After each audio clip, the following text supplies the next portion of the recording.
Hello दोस्तों, तो आपका स्वागत है हमारे चैनल हॉन्टेड एक्टिविटी में। दोस्तों, अगर आपने अभी तक हमारे यूट्यूब चैनल हॉन्टेड एक्टिविटी को सब्सक्राइब नहीं किया तो सब्सक्राइब कर दीजिए और पास में बनी बेल आइकन को भी दबा दीजिए, जिससे आपको हमारे आने वाली वीडियो की नोटिफिकेशन मिलते रहे। यह घटना हमारे सब्सक्राइबर रवि जी ने हमें मेल की है, जो उनके साथ ट्रेन में घटी है। शुक्रिया रवि जी। तो आइए शुरू करते हैं। यह उस समय की बात है जब मैं पटना का सफ़र ट्रेन में तय कर रहा था। ट्रेन द्रुत गति से भागी चली जा रही थी। संध्या काल का समय था। तेज बारिश और बीच बीच में बिजली की चमक कोच की खिड़कियों से अपनी उपस्थिति दर्ज करा रही थी। केबिन का एकांत और यह भयावह मौसम मुझ जैसे डरपोक आदमी को और डरा रहा था। थोड़ी देर बाद गाड़ी के पहिए की रफ्तार कम हुई और एक मध्यम से स्टेशन पर गाड़ी रुकी। बारिश इतनी ज़्यादा थी कि मैं स्टेशन का नाम भी नहीं पढ़ पा रहा था। मैं अपने केबिन में अकेला था और इस सोच में था कि कोई सहयात्री आए जिससे वार्तालाप करते करते आगे का रास्ता आसानी से काटा जा सके, और एक अंदरूनी भय जो मेरे अंदर जागृत हो चुका था उससे मुझे निजात मिल सके। तभी किसी ने केबिन का दरवाज़ा खटखटाया और एक शांत सा दिखने वाला व्यक्ति केबिन में दाखिल हुआ। अपना सामान आदि व्यवस्थित करने के बाद वो मेरी तरफ देखकर मुस्कुराया और मेरी तरफ हाथ आगे बढ़ाकर उसने अपना परिचय दिया। मैं मिस्टर घोष। वो बोला, मैं कोलकाता जा रहा हूँ। पुनर्जन्म से संबंधित एक कार्यशाला में भाग लेने के लिए मैंने उसे बताया मैं कानपुर में व्याख्याता के पद पर पटना जा रहा हूँ। उसने कुछ खाने का सामान निकाला और मुझसे भी खाने हेतु आग्रह किया, लेकिन मैं बहुत ही शंकित व्यक्तित्व का इंसान। ट्रेन में किसी अजनबी के द्वारा दिए गए खाने को लेना असंभव था मेरे लिए। मैंने बहुत विनम्रता से उसके आग्रह को ठुकराया। वो भी कम उस्ताद नहीं था। कस कस कर हंसा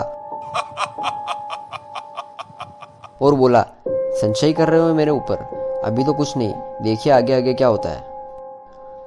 उसके यह शब्द सुनकर मुझे सांप सूंघ गया, किंतु मैंने किसी तरह अपनी घबराहट को छुपाया। कोई स्टेशन आने पर वो उतरता और ट्रेन चलने के बाद किसी दूसरे कंपार्टमेंट से चढ़कर फिर केबिन में आ जाता। पूछने पर बोलता कि बीच बीच में रेलवे की नौकरी भी कर लेता हूँ। थोड़ी देर बाद मैं और वह विभिन्न विषयों पर चर्चा करने लगे। उसने पुनर्जन्म से संबंधित बातें प्रारंभ की और पुनर्जन्म को अंधविश्वास बताया। थोड़ी देर बाद उसने मुझे पूछा कि क्या आप भूत प्रेत पर विश्वास करते हैं? मैंने कहा, हाँ बिल्कुल। वो जोर से हंसा और बोला, यह सब बकवास है। मुझे भूतों पर विश्वास था, किंतु वो भूतों के अस्तित्व को नकारता रहा। रात अपने यौवन पर पहुंच चुकी थी। चर्चा उपरांत में वातानुकूलित प्रथम श्रेणी के कक्ष में सोने का प्रयास कर रहा था। अचानक मुझे ऐसा अनुभव हुआ कि कोई मेरे गले पर गर्म अंगार रख रहा है। मैं हड़बड़ा कर उठा। कहीं कोई नहीं, मेरे अलावा उस कक्ष में मेरा वही सहयात्री था जो सामने की बर्थ पर लेटा घोड़े बेचकर सो रहा था। मैं फिर सोने का प्रयास करने लगा। अभी आग लग ही रही थी। मुझे अपने पेट पर बहुत तेज दबाव और हंसने की तेज आवाज़ सुनाई दी। मैं घबरा कर उठा तो देखा कि सहयात्री बर्थ पर नहीं था। लगभग 1-2 मिनट बाद वह आया और बोला, जनाब सोए नहीं? मैंने अपनी घबराहट रोकते हुए उससे कहा, अभी नींद नहीं आ रही, और मैंने अपने बैग से एक मैगजीन निकाली और पढ़ने का नाटक करने लगा। सहयात्री भी बर्थ पर लेट गया और कुछ देर में उसके खर्राटे केबिन में गूंजने लगे।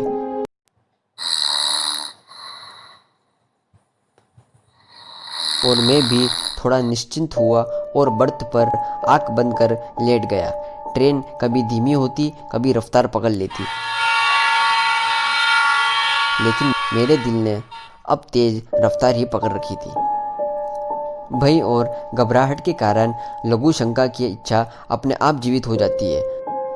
अब मुझे जोरों की बाथरूम आने लगी। मैं टॉयलेट को गया।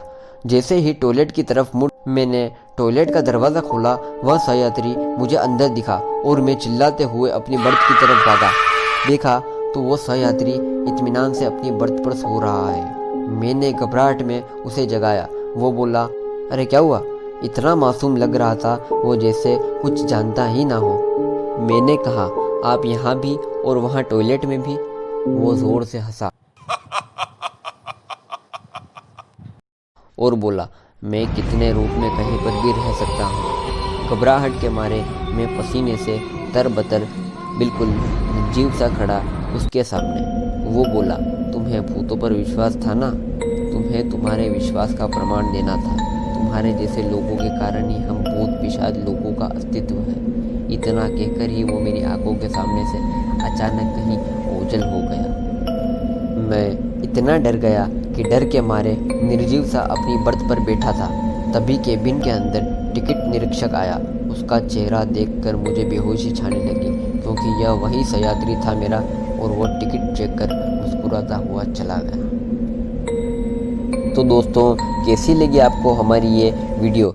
आपके विचार कमेंट बॉक्स में ज़रूर बताइएगा, और आपके पास कोई ऐसी वारदात हो हमें ईमेल करिए या कमेंट सेक्शन में कमेंट करके बताइएगा। हम आपकी घटना लोगों तक पहुंचाएंगे।